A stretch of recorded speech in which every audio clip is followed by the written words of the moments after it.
Joining us now live is our correspondent, Chizoba Anonwe. She's all the way in Plateau State. Good morning to you, Chizoba. Can you hear us? Yes, I can hear you. Good morning. Good morning. And Happy New Year from the Plateau. Ah, yes. Oh, yes. Yes. We can see that you're all looking very bright and, of course, ready to go for 2024. First off, let's ask, what's Plateau like, especially from the wee hours of the night up until now, entering 2024? What was it like? Well, in the midst of the sorrows on the Plateau, they say time heals. And I guess time is actually healing. Not so fast anyway, but time is actually healing. People are coming off their sorrowful mood, the pains, the agony they passed through just a week ago, barely 7 days ago. So from where I was yesterday night, still doing my new stuff and all that, I could hear sounds of fireworks and all that. So it's been a joyous atmosphere, actually. It's been a joyous moment for people on the Plateau. It's grace. It's the mercy of God that you see a new year, brand new year, 2024. Right. So in the midst of the sorrows and everything, people are still thanking God for making it possible for them to see this new year. And that's very encouraging news, because we know that Christmas on the Plateau was not Christmas at all. It was a very dark Christmas with lots of crying, wailing. And whilst they're still crying, it's great to hear that there is a bit of ray of hope on the Plateau. Now, we hear that Nigeria's Chief of Army Staff, Lieutenant General Taoreed Lagbaja, Chief of Air Staff, Air Marshal Hassan Abubakar, and Chief of Naval Staff, Vice Admiral Emmanuel Ogala, as well as the Minister of State for Defense, Bello Muhammad Matawali, and the Minister for Humanitarian Affairs and Poverty Alleviation, Dr. Betta Edu, visited Jos Plateau State. And you were there, so we want you to give us an update on how the visit went. Yeah, the heavyweights were here on the Plateau yesterday, and it was an all-day event because they spent most of the time in the communities where these sad attacks took place, and there was a stakeholders meeting or town hall meeting per se with the community members. In fact, they had to gather from where different places that they were taking refuge, call it IDP camps for now, because basically there's nothing there. They are just waiting and leaning on the support anybody, any organization, any group could extend to them. That is the truth.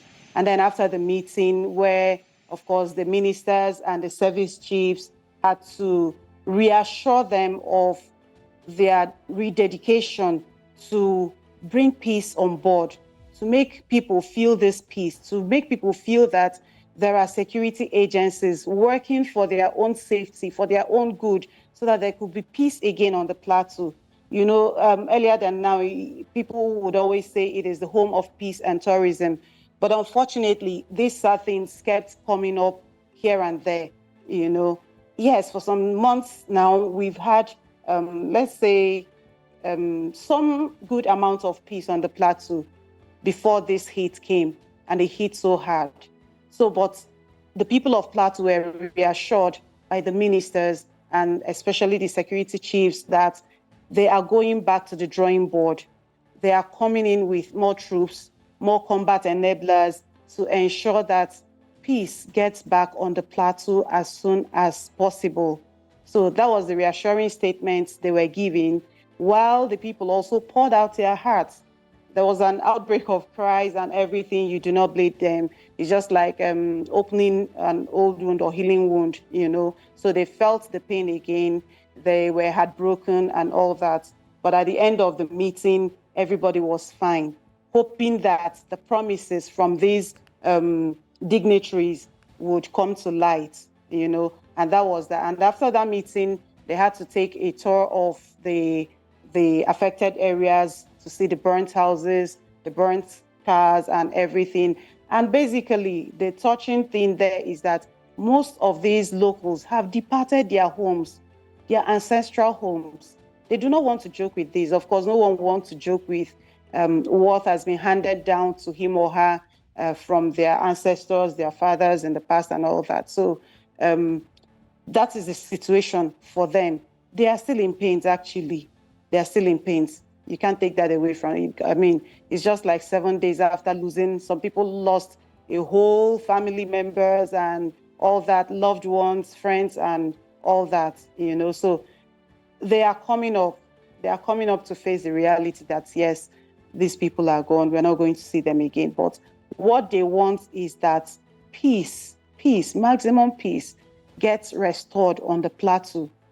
They can't give anything in place of this. Very and because if there's no peace, farming cannot go on, which is their major occupation. Development cannot go on. Nothing can happen, basically. In fact, we're just seeing animals roaming about, chicken, goat, and all that, except for a few men.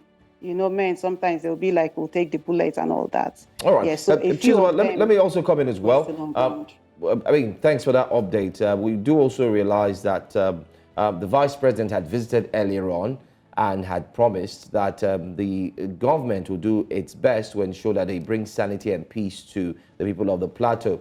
And that also coincides with the speech we just heard at 7 from the president, who said the government cannot at the moment beat its chest that they've been able to secure and bring sanity or peace to the lands, but they are trying their best. But then again, opposition candidate in the 2023 elections, Peter Obi, was also there, visited, and he also made some statements. Let's take a look at this amateur coverage of that speech.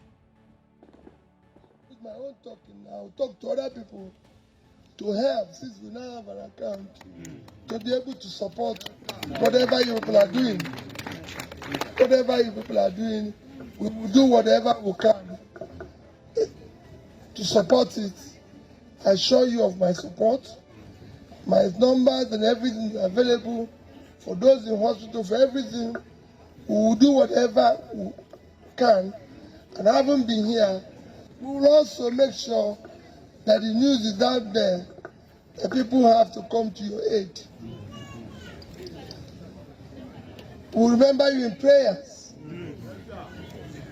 That God Almighty should not allow what happened to you to happen again. Amen. That you have to go back and live in your houses, and may He console you and give you the fortitude for those that have died. So I assure you, like I said, I've been to the other local governments, and they also said they've established something. The next working day should be the 2nd. What I'm going to do in my own case is that I have to start my own. Okay, so it's good news to know that everyone is indeed reacting, and the plateau is starting to gather the attention it needs at this point to heal. But one final question for you, Chizoba, as you head out to prepare your plans for 2024, because I can tell your diary is open in front of you. I'm just guessing, though, and you do have your resolutions. Aside from the security issues and the likes, what do you think would make 2024 work for the people of the plateau? And what do you think is critical, aside from security, now for the people of the plateau? Oh, well, apart from security issues, peace on the plateau, I think basically what the people need is poverty alleviation programs. You will not take that away, because when people have lost almost what they have, they need to start anew. So programs, activities that would put them back on their feet again is what they need. Education cannot be taken away too, because when people go to school, when people are literate enough to know their left from their right or their right from their left, then they'll be able to stand strong, to know what they are doing, and to also improve themselves in what they are doing and what they need to do to get higher, to get to higher grounds. So it's all about improvement in every aspect of life. It's all about improvement. So no one can stand in a particular place and expect to develop or grow or improve him or herself. So everyone is looking at education sector, agricultural sector, poverty alleviation activities or programs.